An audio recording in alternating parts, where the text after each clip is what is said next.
You can't blame an old man. What are you looking at? I'll tell you at the time. Looking at the levels. How are the levels? They're leveling. This will be cool. You all good over there? Cool. Let's rock and roll. Awesome. Well, folks, this is the time. Episode 1 of the Battlefields Bourbon Podcast. I'm Jack Owens, one of the co-hosts, joined here with the man, the myth, the legend, Elijah Filbert. Yes, sir. Yeah, we're excited. We're super excited. Huge, thank you to the folks that have already liked our social media pages. Are excited to see some content come out, and we're just excited to see where this goes. We have no idea, but we've been planning this for a while, and it's just excited to sit down and record episode 1. And without further ado, we want to get started with the bourbon and not waste anybody's time. So I'll hand it over to the expert of this group, Elijah, to talk about the bourbon for this episode and a little bit about it. Yeah, so tonight we've got Eagle Rare 10-year. This is one of Buffalo Trace's kind of staples. The 90 proof 10-year bourbon. It's their mash bill 1, so they've got like mash bill 1 and 2. Number 1 is their low rye mash bill, so that's going to be predominantly corn, lower rye content, higher corn content, and then malted barley, obviously for your fermentation purposes. Buffalo Trace, Eagle Rare, both on their mash bill number 1, low rye stuff. You can find this, if you can find it. It's pretty hard to find these days. $32 roughly. Beware of price gougers. There are people that will try to take advantage of you, charge 4 times MSRP and that kind of thing. Don't do that, please. But yeah, without further ado, we can crack this one open and have a taste. But hopefully we got that good pop sound coming in there. Yeah. Oh yeah. So we got a little more there. There's that. So as a low rye, does that sort of, what would make something, or what would define something that is like on the, if it's that even the term high rye, would that be like moonshine or something like that? Or so high rye mash bills are going to give it a little more of a spicy flavor. This being a low rye, you're going to get more of a sweet kind of taste to it. So, I mean, if you just take your glass and kind of give it a little nosing. Oh, yeah. Biggest thing that they tell you when you tour distilleries and stuff, and you do a tasting, when you do a nosing, keep your mouth open, because apparently that helps you kind of smell all the smells a little better. This first episode. Yeah. We probably look a little silly, yeah. But just kind of take in the smells, like what kind of notes you pick out of that. Like for me with Eagle Rare, it's always been a kind of cherry, vanilla, chocolatey, those kind of things in that one. Very mellow. That probably has something to do with the age. I mean, 10 years, that'll kind of mellow it out a little bit for any kind of bourbon. But yeah, your higher rye mash bills are going to be a little spicier because rye is a spicy grain as it is. So with these being more corn than rye, obviously any bourbon's got to be at least 51% corn to be bourbon. But it just depends on the percentages. Buffalo Trace does not. They don't disclose what the ratios are in those mash bills. I mean, obviously you're like the biggest distillery in the world. You got to kind of keep that under lock and key. Yeah. That's got to be a secret. Can't give away all the goodies. But if you want to taste it, and just see how it is.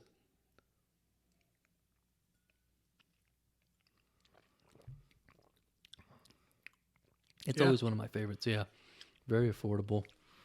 When you can find it, I mean, it's always a good bottle. That's not bad. But yeah, I mean, this is your first time. No ice. First time, no ice. Yeah, first neat pour. Neat. That's the term. There you go. Yes, sir. Not on the rocks. Yes, sir. But yeah, it's a good one. Always one of my favorites. I like everything Buffalo Trace does. I mean, I'm probably one of those guys that people are like, oh, you're just a fanboy, a bandwagoner, and all that stuff. I know a lot of people give Buffalo Trace a hard time just because. But there's a reason. It's the most desirable. Superior. Yeah, exactly. Yeah, no, that's all. And I thought it was neat. You and I were talking before recording about the 10-year thing. How some of those barrels that are in this mix could be older than 10 years. Exactly. So. Yeah. So one thing with bourbon, when you see an age statement on a bottle, like a 10-year, 15-year, whatever you got. The youngest barrel is what they advertise. So say in your batch, you've got barrels that are 10, 11, 12, 13 years old. They have to notate the youngest barrel on the age statement because the oldest, there's a kind of law there, I guess. It or makes sense, discrepancy. though. Yeah, you want to be transparent, so you're saying what the youngest one is, regardless of what ratio percentage that youngest barrel is in that entire batch. Yeah. Yeah, Eagle Rare used to be a single barrel, and then they switched it to a batch. So, yeah, it's now. I mean, I think it's great either way. I wouldn't change anything about it. But no, it's definitely. I'm not turned away from it. It's I've had some bourbons that I've tried to on my own taste and eat, and a little harsh. It's harsh, and trying to make yourself like it. It's a whole different thing. But I'm not even putting it on. Tastes pretty good. It's very easy on the taste buds. Yeah, and that's the one thing I like the most about it. Is, I mean, some of these new up and coming distilleries and stuff. I mean, they put out younger product because they've only been out for so long. They can't afford to put out old stuff because they haven't been around that long. And obviously, your younger products can be a little harsher, depending on how they're aging it, what they're doing with it, the mash bills that they're using, that kind of thing. But obviously, Buffalo Trace, they've got it figured out. They've been doing this since the Civil War, pretty much. Yeah. I mean, that's why we're talking about it. I mean, they've been doing this thing for as long as anybody. So, yeah. I mean, and now that we've got our bourbon, it's time to start talking battles, right? Yeah. So this episode we are going to discuss the Second Battle of Winchester, and the reason for that is just about a month ago, historians and Civil War buffs celebrated the 160th anniversary of the Second Battle of Winchester. So when you and I were talking about episode 1, we thought, what better battle than this one? And it's local. It's right here in Winchester where we're recording, and it's a battle that you and I both find very fascinating and interesting. And my favorite, yeah, for sure. Your favorite, my favorite, depending on the day. Yeah. But it's I love it, and we're going to talk a little bit about why we love it just by the points we're going to make. So this battle takes place from June 13th to 15th, 1863. So this is as Robert E. Lee is headed north on his Gettysburg campaign, heading to Pennsylvania, and he sends Richard Ewell's Second Corps, he's recently in command of after. This is just after Jackson died, right? Yeah, Jackson's going to die in the early May, the month before, after contracting pneumonia. They say after his wounding by his own men during the his flank attack not flank attack, but after the flank attack as he's moving through the woods at the night, doing some night reconnaissance during Chancellorsville. So he's Ewell's going to take command of this Second Corps, and they're going to pitch break down their tents around Culpeper Courthouse in early June, and head west towards the Shenandoah Valley to use it again as an avenue of invasion. Keep in mind this valley would be used multiple times by both armies as a diversion tactic, as a kind of a way to pump into a certain area or certain region. This will be used before by Lee in the fall of 1862 during the Maryland campaign. He'll have to swing back into the Shenandoah Valley, send Jackson back into the Shenandoah Valley before Antietam to eliminate troops in Harper's Ferry. So Lee's gonna use this with Ewell to invade the North. So they cross Chester Gap across the Blue Ridge Mountains next to Front Royal, right? Yep, Front Royal. So they're going to cross there, and that's where Ewell will split his corps into their 3 divisions, one under Jubal Early, Edward Allegheny Johnson, and Robert Rhodes. And he'll split there, sending Robert Rhodes north to Berryville, where there's a brigade. It's the 3rd Brigade. McReynolds' brigade is there at that time in Berryville. And he'll send Edward Allegheny Johnson on the Front Royal Pike, modern day 522 to Front Royal, and then Early's guys across to the Valley Pike, or modern day Route 11, to head north. So this 3-prong approach to the Winchester, Berryville, the lower Shenandoah Valley. Setting it up early. Yeah, setting up early. Setting up no early. Pun intended. Yes, no pun intended.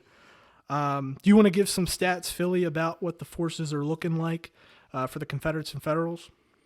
Yes, I mean, you're looking at 12,500 roughly Confederates in the Second Corps. You're looking at a pretty overwhelming force, I mean, compared to the 7,000 that Milroy's got in town. And one thing of note that I always find interesting is that I believe Milroy was given the order not to hold the town of Winchester if they were attacked. And he's like, well, I'm going to do it anyway, sort of, kind of. Yeah. And he just gets outmanned here, and it just doesn't work well for him. I mean, as we'll get into. But obviously, I mean, as there's no spoilers here, this battle was a Confederate victory, and for a number of reasons. I mean, largely contributing to just the strategy that Ewell played out from the beginning. As soon as he gets into the valley, he's got that game plan, the three-pronged attack. I mean, there's just really nothing Milroy can do at that point. I mean, he's chosen his hill to die on, so to speak. Granted, he escapes, but he holds up in his fort and he thinks he can hold him, but it just doesn't go that way. Yeah. So setting up the Federals here in Winchester, Robert Milroy will arrive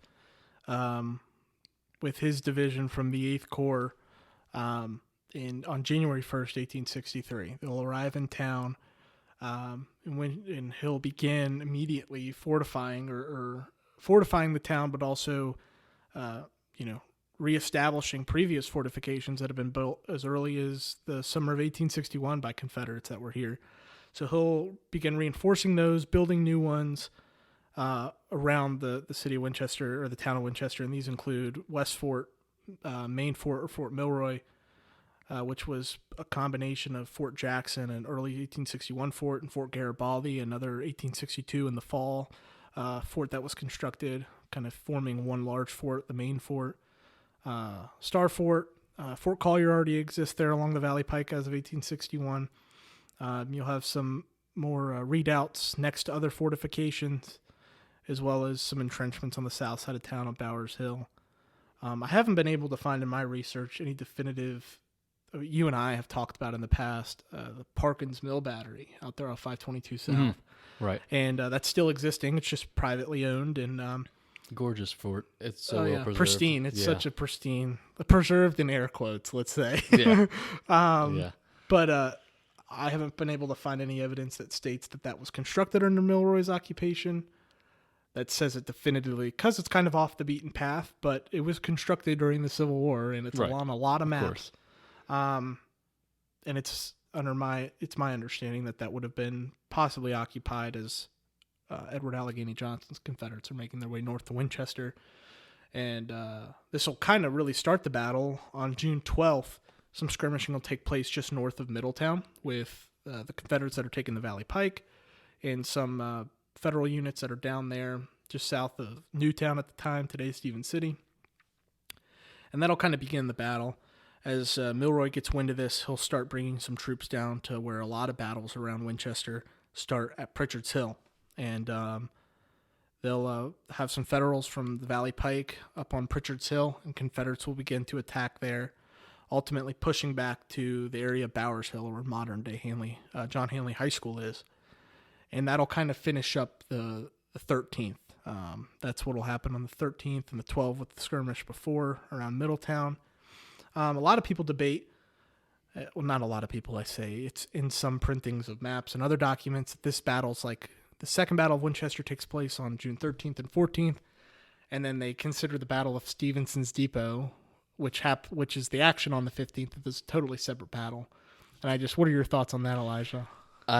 The Battle of Stevenson's Depot, as they would call it, is a direct result of Second Winchester. I would include that as part of Second Winchester. Yeah. I mean, that's the finale right there. Yeah, I mean, I agree with you. It's all the same troops, the same movements, and the very next day too. Yeah, I mean, it's all in sequence. So we'll get to maybe why people think about that as a separate battle, but nonetheless, as we get to the 14th, fighting will resume on Bowers Hill, keeping the attentions of the Federal forces looking towards the south. It's at that point in the morning that as the Federals evacuate Bowers Hill and move to the fortifications like Main Fort and Star Fort and West Fort.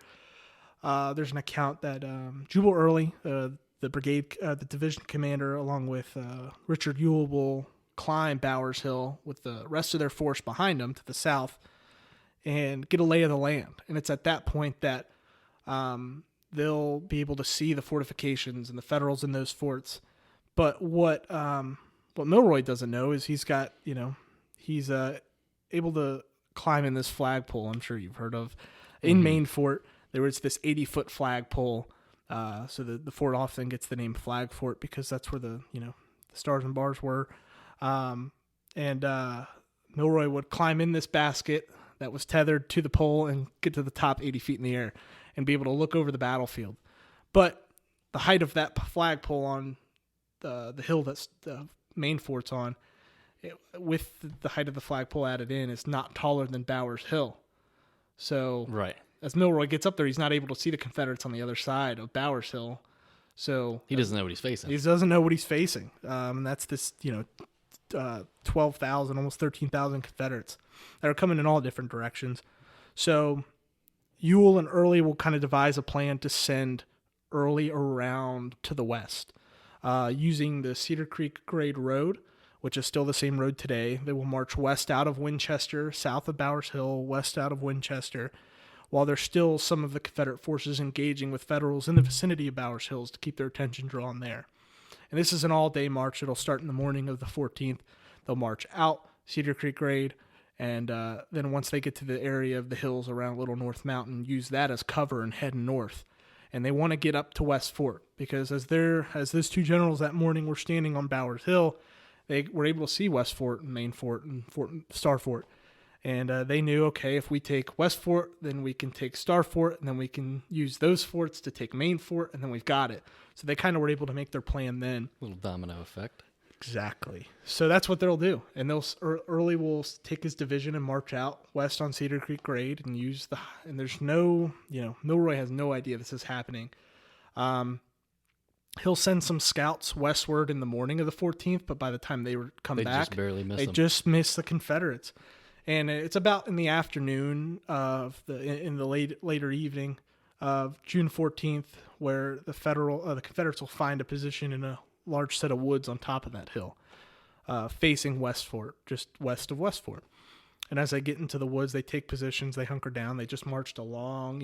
This is a huge flanking maneuver, and I've spoken about this with other historians and their thoughts, and it's very calculated, very smart, very tactical, and you can only imagine that they took some inspiration from the months prior Jackson's flank march that was done at Chancellorsville, or other flank marches done by Jackson. So it seems that there's there's Jackson-esque, inspiration in some of these maneuvers. Is still there. The presence is there. And as they get in those woods, there's a really neat account of it's not Early or Ewell, it's someone else, I believe. And as they're in these woods waiting, and they're able to look across the open fields, there's a cornfield, and there's some open fields between them and this area where West Fort is on the hills east of where they are. They see a paper pinned to a tree. So one of the Confederate soldiers, looks at that paper, and it says, it's dated months prior to June, and it says, "These trees must be removed by this such and such date," which had already passed, under orders of General Robert Milroy. So if those trees hadn't have been there, I'm sure those Federals would have seen the Confederates forming up on that hill just west of them, but they don't. And what will ultimately happen is Early will send out he'll roll out his artillery, and I believe around the 6 o'clock range, he'll unleash some artillery. Yeah, 20 guns. Oh, yeah. Stiles' battery, and I forget who the other one was. But yeah, 20 pieces of artillery. And from what I had read, 45-minute barrage before they attack West Fort. So to put that into perspective, from the things that I've heard in terms of artillery based on the field manual, you're looking at about one shot every 3 minutes by 20 guns for 45 minutes.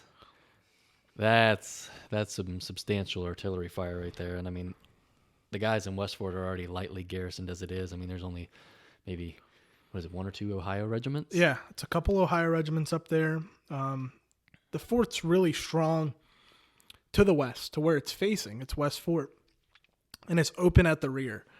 Good escape for them. It's good escape. It was designed for that purpose, so they could retreat. Every aspect of these fortifications, the way they were designed and where they were put. The Confederates took they complemented that by how they planned this attack. Absolutely. They didn't take any shortcuts with it. They hit them where they planned to be hit. There's the accounts of the up in West Fort, these Ohioans, a couple Ohio regiments, I believe you're correct. They're sunbathing. They're cooking some coffee. They're fixing their supper up there in West Fort. They're laying on the ramparts of the fortification when all of a sudden this 20-gun artillery barrage will open fire on them and you can go to this area today to see where this takes place, right behind where the Winchester Equipment Company is, off, I believe it's Indian Hollow Road now. Yeah. It. And if you go there and you can overlook that field looking southeast, I'm sorry. And we're modern day 37, the road runs across the hill above that is where West Fort was. And then off to your right, close to where you would be standing if you went, is where the Confederates were. And then across those open fields is where this artillery barrage would shoot over. And then leading into the next thing is after about 45 minutes, the guns will stop, they'll cease fire. And then I believe it's like 9 regiments or so of Louisiana troops, and then maybe that one North Carolina regiment will eventually 57th, I believe. Yeah, they're coming around from. They came across the fields at Brierley Farm, I guess, from where Winchester Church of God is now. Yeah, across the fields there, almost like a wider flank to where the other battery was, where modern day James Wood High School sits. Yeah, it shows it on Hotchkiss's map as the regiment. If you find Jedediah Hotchkiss's version of the Second Battle of Winchester. For reference. For reference. And we'll include a picture. If you go to our social medias, we'll include a picture of these maps, as well as a picture of the bourbons we're sipping on currently. So, of course, got to put it out there. Yeah, a little reminder, if you don't have a beverage with you, grab your favorite beverage and sit and sip with us as we continue talking this battle. But yeah, I believe on the map it shows that one regiment, charging or pursuing towards an unmanned fortification. There's no Federals in that earthwork where James Wood High School is today. Good hill to have, though. Oh, it's a great hill, great hill. And but yeah, those Confederates, majority of them Louisianians, will step off, and these are the same guys. These are the ones that made up these famous Louisiana Tigers. That'll charge the hell spot of the valley up until that point, if not the whole valley, during the war at the Coaling, during the Battle of Port Republic, which I'm sure will be a topic at another later podcast. But they'll charge and take the Coaling. They'll perform well here, but it's not without trial. The Ohioans in the West Fort have Spencer repeating rifles, or not Spencer, sorry, Henry repeating rifles. Yeah. So from the accounts I've read and historians I've talked to, these guys have those guns.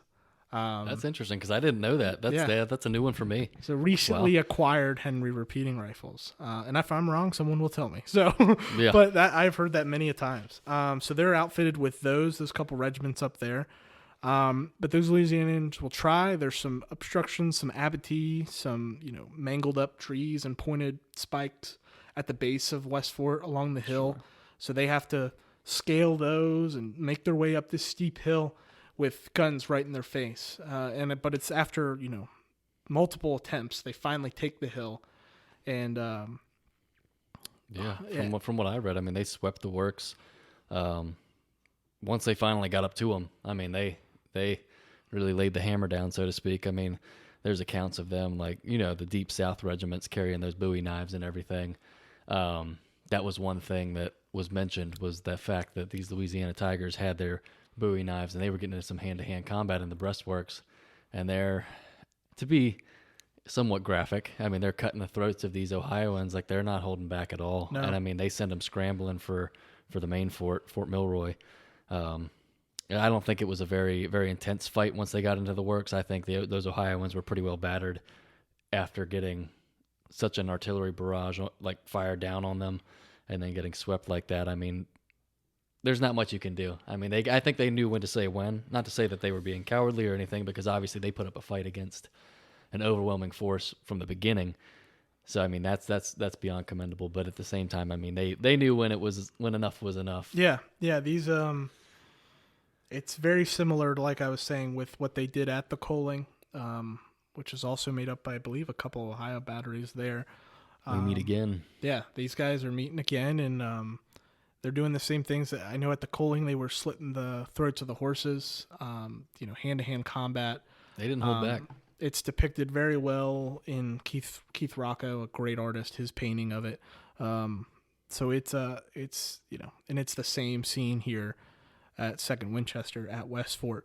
Yeah, and these Ohioans, like you said, Elijah, they come scrambling back to the main fort. You got to keep in mind, if you drive, there's a road that kind of cuts the area between West Fort and Fort Milroy, or what would have been, and that's Fox Drive, which was a road, not Fox Drive, but there was a road there present at the time of the war. So that area between there is where these Ohioans are retreating west to east from. And you got to keep in mind, all open fields, not a lot of trees in this area. It was all open ground. So the Federals, I'm sure, could hear that we're in Main Fort and Star Fort. I know you've got the Baltimore Light Artillery in in Star Fort, and you've got some other infantry regiments as well as some batteries in Main Fort, in Fort Milroy.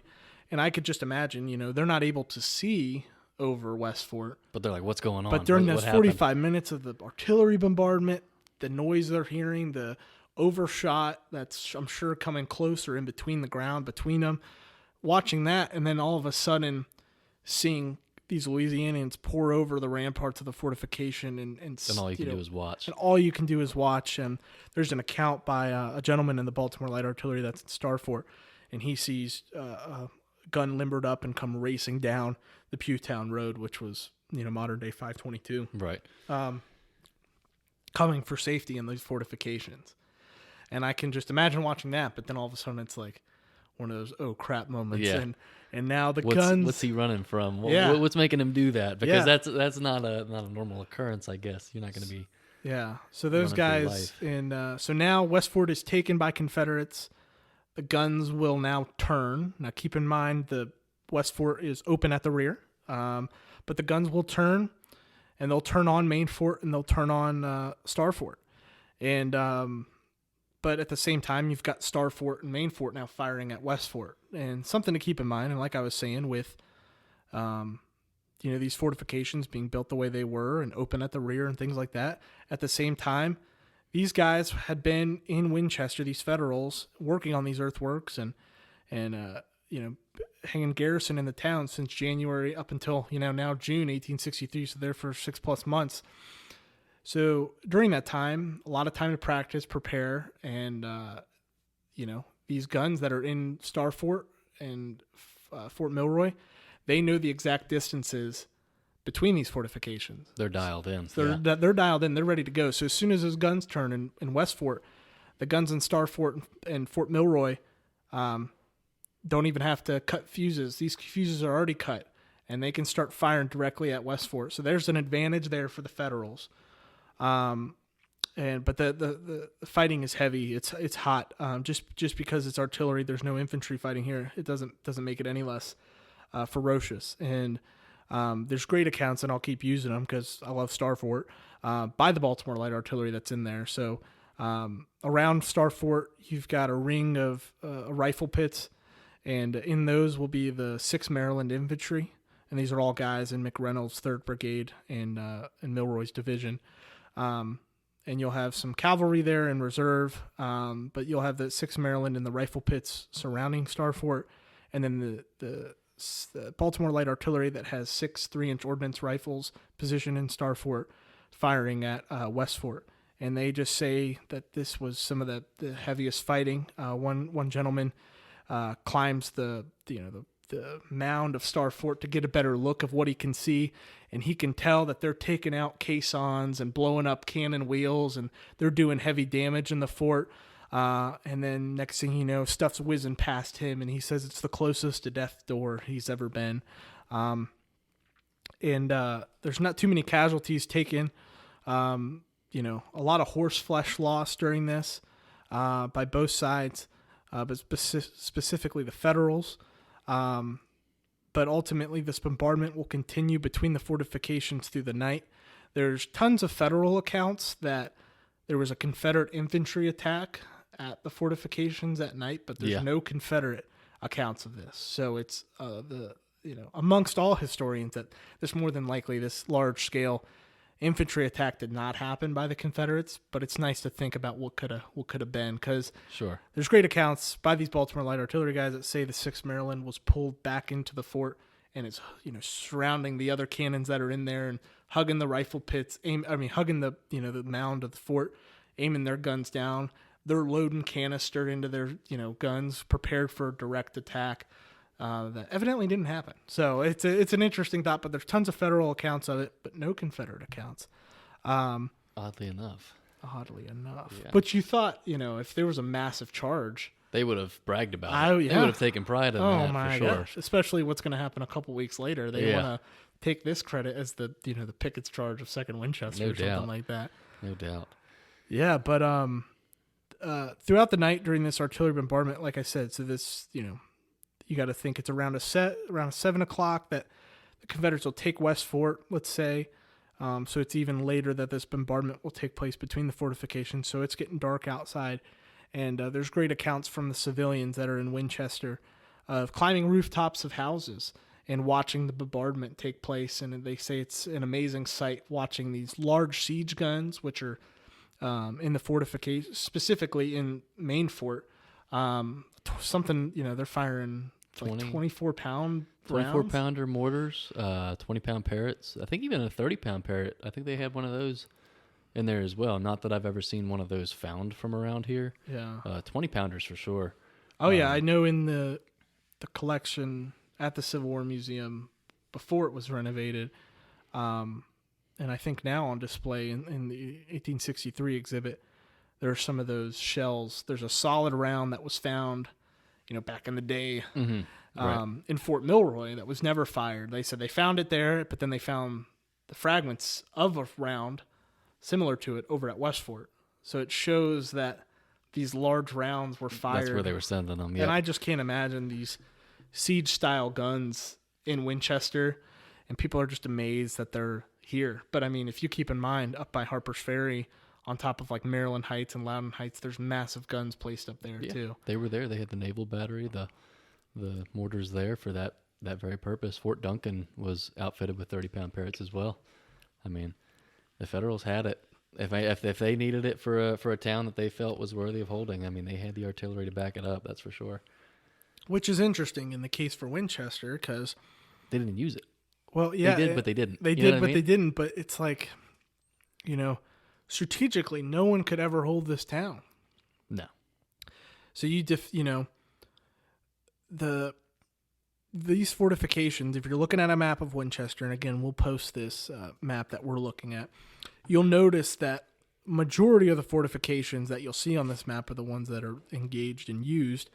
But Star Fort, Main Fort, and West Fort and the redoubts surrounding those are all if you drew kind of a line, if you broke up the map, it's in the north, it's in the top left corner. So it's in the northwest area of Winchester. And that's what you're working with. So that's where all your defenses are. Because that's whole where the town. ridges, Yep. It's open plain fields to the east of Winchester that come straight into the town.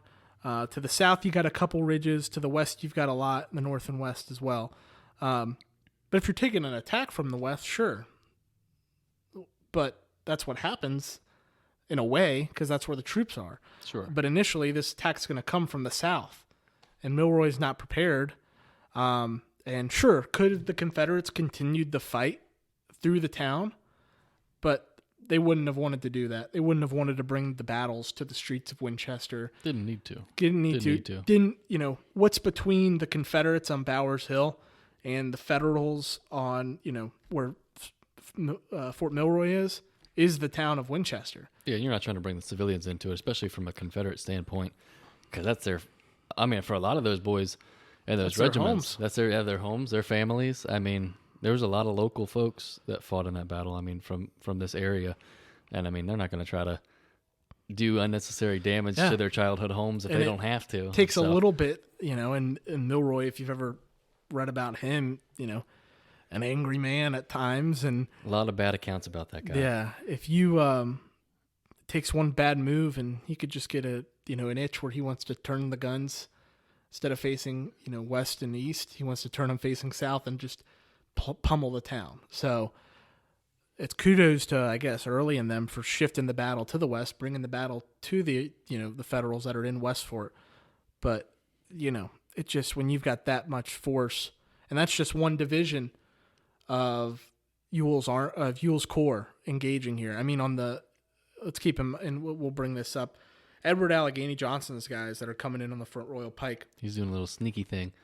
The whole time, though, I mean, on the 13th and the 14th, they're engaging like regiments like the 18th Connecticut and other regiments on the western side. I mean, the eastern side of Winchester. So if you're, coming east out of town, and you go past the cemeteries and stuff, and you start coming out on Route 7, that area, just past the, post office there in town, where a lot of the final phases of the Third Battle of Winchester are going to take place. This is where Edward Allegheny Johnson's going to fight with the Federals on the 13th and 14th. So, the town's surrounded at this point too, and it's just going to keep on getting surrounded.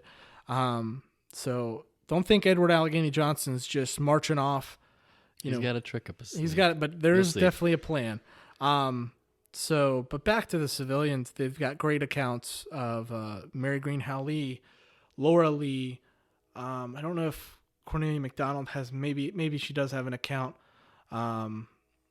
They all talk about the bombardment and the battle itself. It's crazy to read those accounts, and if you have the opportunity, I definitely recommend looking at some of those. But it was, just an amazing sight to see these huge guns firing back and forth at night.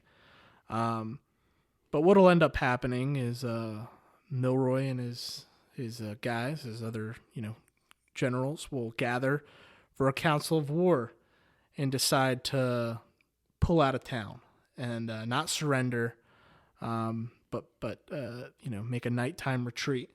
So by the time this is all said and done, around like 2 a.m. on June 15th. Didn't the Confederates cut the telegraph lines too? So he couldn't get any communications out of town? Yeah. Thanks for bringing that up. Yeah, it's I believe they're cut on the 12th or the 13th. Those lines are cut.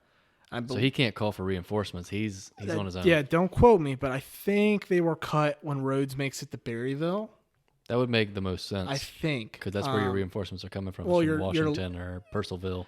And those telegraph lines run around. It doesn't run. They run up from like D.C. to Baltimore to Hagerstown. It's like a weird loop. Yeah. Because you can't just cross, across Mosby territory. Of course not. Exactly. Yeah, that's never going to fly. Yeah. Mosby's not going to let that happen. So, I believe his telegraph lines are cut off early because he does never receive the direct order to evacuate the town. He gets like, make a good decision, like it's your call, but it's kind of not, be prepared to leave, stuff like that. Yeah. But there's never the order given, pack your crap and go. From my understanding. Wasn't it like hold the town if practicable or something along those lines, where it was like very vague, but it was like, don't waste your time if it comes down to it. Exactly. And Milroy, Milroy is if you read about, he's a fascinating guy. Very arrogant. He's and that's putting it nicely. I've got a soft spot for Milroy. I do at times. Yeah. No, he's just an interesting character. All these generals are, especially all the guys that occupy Winchester. Oh yeah. But he's interesting. So he'll hold that council of war. They'll decide the retreat, and around the early morning, the AM of June 15th, they'll do this. And I'll keep using the accounts of the Baltimore Light Artillery and Starfort. They only get, maybe minutes of shut-eye, I'm sure. And they will, have to leave anything that'll make a noise behind. No equipment they take with them. They spike the guns. They dump the guns down wells. They do a bunch of crazy stuff. They're not taking these cannons with them. And not taking a lot of, they're taking some wagons, but the mules don't have to, like the animals equipment can't rattle, stuff like that. They're trying to be super quiet. Exactly. And the Valley Pikes in Route 11, which is their way out of Winchester, is not too far from these fortifications, less than a quarter of a mile Oh yeah. to their east behind them. So they'll start heading towards the pike.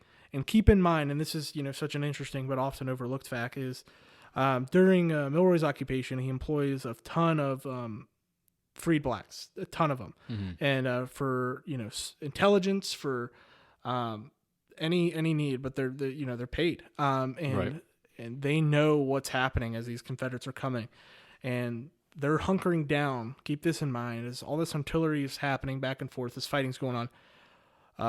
The Confederates, call them contraband, but these, blacks are going to be hunkered down in the fortifications as well. Former slaves, never been a slave in their life. All these folks will be hunkered down in the fortifications, staying close to where the army is. So at this time, when in the early morning of the 15th, as they're trying to get out, all those folks are following as well. Any civilians that are trying to follow, they're going to follow the Federals out of town. And at this point, any person looking at a map will think, okay, so he's taken to the Valley Pike. He's trying to get out of Winchester. He's probably headed for like Martinsburg or something. Yeah. He's not. He's headed for Harper's Ferry, and there's one main road that'll get from Winchester, the Winchester area, to Harper's Ferry, and that's the old Charlestown Road. Exactly. Yes, it is. So that's where it boils down to. Yeah, that's where it's at. But Ewell knows this is happening. He knows that Martinsburg's not the option, that there's Federals in Harper's Ferry, and so he knows Milroy, if he's going to skedaddle and try to get out of here, he's going to need to use the old Charlestown Road to get to Harper's Ferry. Now, this is where old Allegheny Johnson comes into play. So he has the closest division of his is Edward Allegheny Johnson's guys. So he's going to send them cross country using some back roads and stuff to get up to the vicinity of Jordan Springs, making his way west to along the old Charlestown Road to the Valley Pike to cut off, just in time to cut off Milroy's retreat. So Milroy, by this point, has about, he arrives at, let's say, at 7,000 or so. He's got about 8,000 now. And these 8,000 men are trying to go. And just in the nick of time, Edward Allegheny Johnson's there to meet him. And this is where people oftentimes talk about a separation in the fighting, but as we've just told the story of the battle, it flows. One fluid motion. I mean, it's just one after the other. Yeah, so Edward Allegheny Johnson's guys are there to meet him. This is where you'll Snowden Andrews with his artillery, regiments like the 10th Virginia Infantry are going to be around in that vicinity using the Winchester and Potomac Railroad, which I believe is inactive at the time of the war. They're going to use the cuts and mounds of that railroad as a defensive position to hide behind with it to their west and be able which runs and cuts right across the old Charlestown Road. So as these regiments, and you've got other Confederate regiments at the Valley Pike blocking it so they can't go past that. Right. So they're just boxing them in. They've got them cut off. So I mean, I'll give credit to the Federals. They do not automatically hunker down and give up. Multiple attacks will happen across the Carter Farm, which is right where McCann's Road ties into Route 11 today.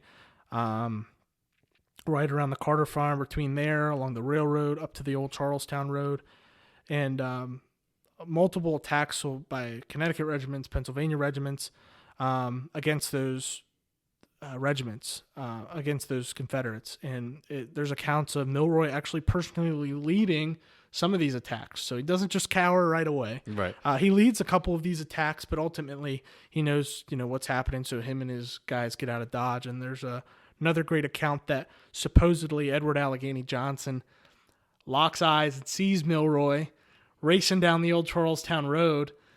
He breaks through, and Johnson goes after him, but ultimately doesn't get him. So there's that. That's a cool little note as well with this battle. So Milroy escapes, but a lot of his men, 4,000 is the estimate, are going to end up being captured. in different various spots. It's not one large capture. I mean, this is absolute chaos in the early morning of June 15th. But 4,000 plus is the number. This is one of the largest captures of United States troops during the war. The largest will be at the Battle of Harper's Ferry the year prior, but this is huge. That there's this, the casualty numbers will look crazy because of this capture of the Federals on the 15th. And that really, some troops will, like Milroy, other troops will escape, make it to Harper's Ferry. Some will make it to the Martinsburg area. Some will make it up into Pennsylvania. They were scattered. Bloody Run, Pennsylvania, which I forget the name of the town of where that is today. They make it crazy far away. So it's but a majority of them, half of them end up being captured.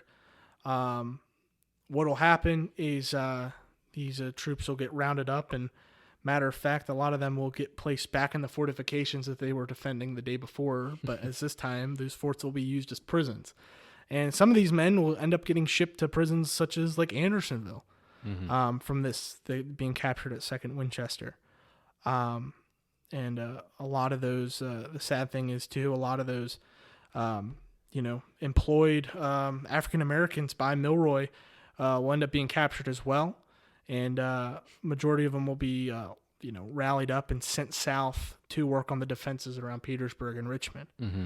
And there's a fascinating account that I know gets told by a historian and good friend of mine, Professor Jonathan Noyalis. He's done a great deal of research with this, and every opportunity I can to tell this story is fascinating. Gentleman Lee Jenkins was his name, and he lived in Newtown, or from Newtown, modern-day Stephen City. He was a free man his whole life, never was a slave, and he worked before, and when Milroy came to town, works for Milroy, but ends up being captured, and as he's lined up and marched south, he's marching back through Stephen City or Newtown, and as he's marching through there, God only knows what he's contemplating, and and thinking about what it would be like to be a slave, I'm sure, which is something he'd never been, he's only seen, and to know that would be something he would be placed into, not knowing if he would ever be out, decided to, he knew the town, and he knew, as they were stopped to march, he ran, broke from the line, and jumped headfirst down a well and killed himself. So he'd rather be dead than. So it's just one of those other stories that's just crazy to put in perspective that these battles, and specifically Second Winchester, affected a lot of other people besides the soldiers themselves. But yeah, Ewell will continue north into Pennsylvania. Milroy makes it to Baltimore, I believe, and tries to plea.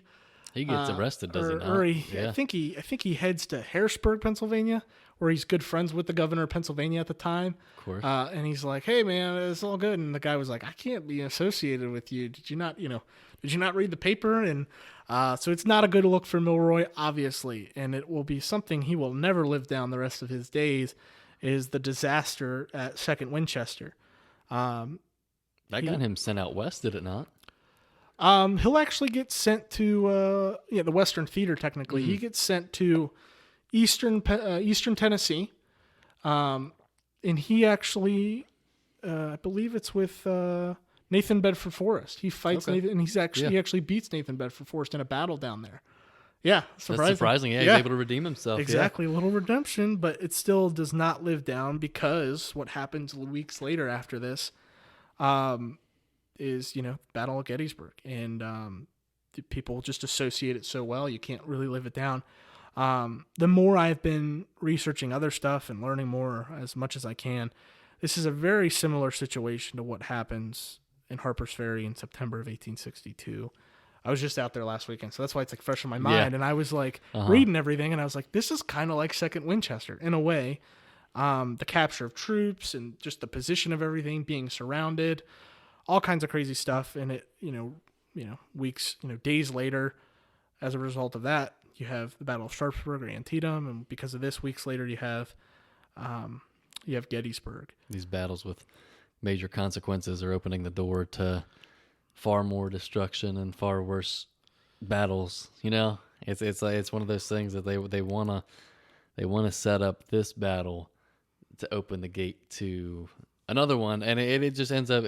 I mean, both Gettysburg and Antietam, Sharpsburg. I mean, the Confederates are playing these amazing strategies to where They're making moves. They're capturing Federals left and right. They're doing all these things to set up their opportunity for their invasion of the North.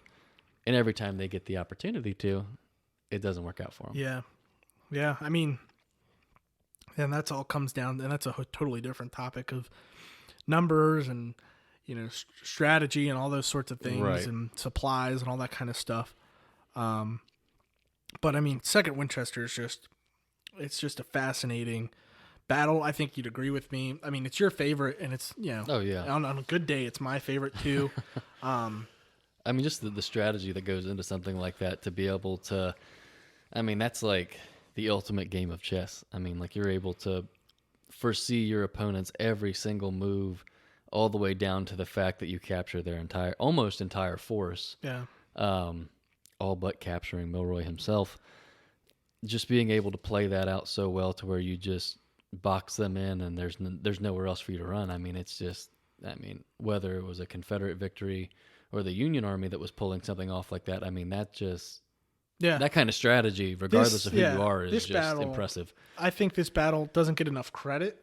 No. By historians. Scott Mingus, who we'll talk about in a little bit, historian Scott Mingus, he, the reason he wrote the book he did with Eric Wittenberg, The Second Battle of Winchester, there it is, my book recommendation. I'll just put it in now. If you want to learn more about the Second Battle of Winchester, please read The Second Battle of Winchester, the Confederate victory that opened the door to Gettysburg. And that's written by Eric J. Wittenberg and Scott Mingus, published and printed by Savas Beatty.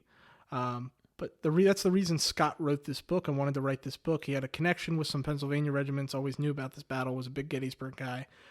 But, the Second Battle of Winchester only had paragraphs about it, maybe in a Gettysburg campaign book.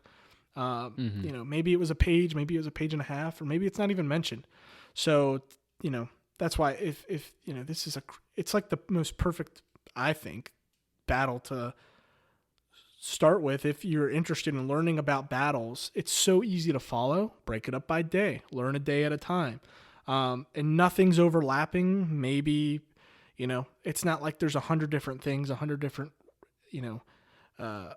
regiments fighting each other at the same time, so you don't get lost in it, or it's overlapping conflict on the same field, so you have these different phases you got to look at on a map. It's pretty cookie cutter. Yeah. Follow Early's division, follow Allegheny Johnson's guys, Robert Rhodes, clearing the way to the east. And it's a super, it's a fun battle to learn about. You can go to some of these places and imagine what happened and try to paint the picture of what took place. And it's the troop number is pretty low. So it's not a third Winchester. It's not a Gettysburg. It's not, huge battles. But it's a fun one to learn and understand. And once you do, you're like, whoa, this deserves more credit, or just more recognition, in my opinion. No, for sure. And then the battlefield today, like you guys are doing with the Battlefield Foundation, such a great job of preserving what's left of it. I know a lot of Second Winchester is, it's gone. But you got a recent victory here. Preserving a lot of the Carter Farm and everything, the final stages of that battle, where the captures and all the grand finale, I guess. Yeah, the 153 acres of the Carter Farm. Recently, the Battlefields Foundation announced preserved forever. So that's cool. And that kind of opened. It was a unimaginable. You could imagine it. It was just a preservation opportunity that no one thought could happen. Yeah. So it was cool. It's cool to see it happen. The amount of people that came together to make it happen is insane. And to now be able to say oh my gosh, one day people can say, Third Winchester's been a park for a while now. Right. And it's pretty established, and it's, that's awesome. But to be able to say, maybe there's going to be, and there's going to be a second Winchester Battlefield Park one day, it's pretty cool. Right. A lot of the first and second days fighting is, a lot of the first days fighting's gone around the, Pritchard Farm's still there, but close to Bowers Hill, that's a lot of the first Winchester stuff too. That's gone. Allegheny Johnson's fighting on the eastern side of town. That's gone. There's still some opportunities with the western side of town. with the Early's attack on West Fort. Star Fort is now I believe it's like 17 something acres total or 18 something acres. Off Fortress Drive, off 522 there in Winchester, which is just recently went under a huge restoration, clearing a lot of trees there. And been there in person, looks great. Yeah, it's highly recommend. Yeah, if you check that out on Facebook, there should be a couple pictures. Just look up Star Fort. Yeah, I mean, you can stand in that fort and look in the direction of West Fort and get a perspective and read the accounts, and it's like, oh my gosh, I'm standing here. And it's a beautiful, fortification. It's where I fell in love with, my passion for history kept going. But yeah, to be able to have, and that Carter Farm is just maybe a mile north of the James R. Wilkins Winchester Battlefields Visitor Center to the 3rd Winchester Park. So to be able to, be so close to what could be a whole nother battlefield park is huge for, not just obviously recreation and people walking their dogs and, having, just getting out in the elements, but for Civil War people to be able to turn Winchester into a mecca per se of Civil War stuff, and getting it on the map with these places to visit is huge. Rightfully so. Yeah, people go to Gettysburg, Antietam, Harper's Ferry. Now they can come to Winchester, and there's, an amazing Civil War museum now, and these multiple battlefield parks and preserve sites, and coming to the National Historic District's, going to be exciting, and it's cool that the 2nd Winchester is now getting on the map. So if you haven't, and you're coming to the Winchester area, definitely come check out Star Fort, and check out the other preserved areas around here that are related. Because that Carter Farm, that's where a lot of that final phase of the battle, those the counterattacks to the Confederate attack and the retreats and the surrender spots, some of those are on there. So it's exciting to be able to take groups back out there and tour it with Scott Mingus, and get descendants that are from the soldiers that were captured there back on the battlefield. It's super cool. So yeah, you finished your bourbon, man. Yeah. Oh my gosh, I'm sipping away at it, but it's just taking a little bit here and there. Yeah, little taste. But no, it's like I said, it's good stuff. It is really good. It's a good bourbon for 2nd Winchester. Yeah, yeah, absolutely fits well. Yeah, the 2nd Winchester. It's not going to be the biggest one we talk about here. It's not going to be the most interesting one, maybe some might say. But I think between you and I, it's definitely one we've bonded over the years with the fortifications and the research aspect of it. I mean, from what you and I both do in our respective fields, I think we've both kind of seen enough of both sides of things to kind of like really garner an appreciation for it. Because, I mean, I've got my metal detecting and archaeology side of things to like show you, okay, hey, this is what I've found, what I've seen found that pertains to this battle, and you've got the land and all this other stuff. Like, it brings it all together, because I've always been a firm believer that I don't want to say the land means nothing without the relics, but the relics are what make the land significant, because if they weren't there, then that land is just another piece of land. It had a battle on it, and these are what came from that battle. Yeah, the archaeology's huge. It helps tell the story. Yeah. Yeah, no, definitely. And I think as we continue to do this and talk about other topics, it'll definitely help bring some light to some interesting thoughts and theories that have developed based off of what's been found in the ground. And we've already got a couple of those, especially with Fisher's Hill, but I won't give away any we'll surprises on that. We'll talk about that at a later date, but I think this is that sums up 2nd Winchester. We appreciate everyone for tuning in and listening. If you stuck hopefully through. You guys gained some knowledge from this. I mean, we're happy to share what we've got, and if you have any suggestions for a battle to talk about in the future, a bourbon to review in the future, by all means, I mean, let us know. We're happy to try new stuff, and happy to talk about history. I mean, it's just something we love. It's very near and dear to us, and I think we can never get tired of it. So as long as you keep it coming, I mean, we've got you guys. Yeah. Ask questions, correct us if we're wrong, at times. That too. Yeah. Hit our private messages or direct messages on our, respective social medias. We're on Instagram, Facebook, YouTube's up. Obviously, we're not recording this episode in terms of video, but that'll come in the future. And then we've got our Spotify, of course, which we hope you're listening to on Spotify right now. Yeah. And what's our Gmail in case people want to? It's battlefieldsamdbourbon@gmail.com. That one is available on both our Facebook and Instagram. If you hit the email us platform or the email us button, that'll direct you to our email. Perfect. Yeah, and we'll be able to answer any questions and hopefully bring them up. Any facts or anything you guys want to send us, just send it away.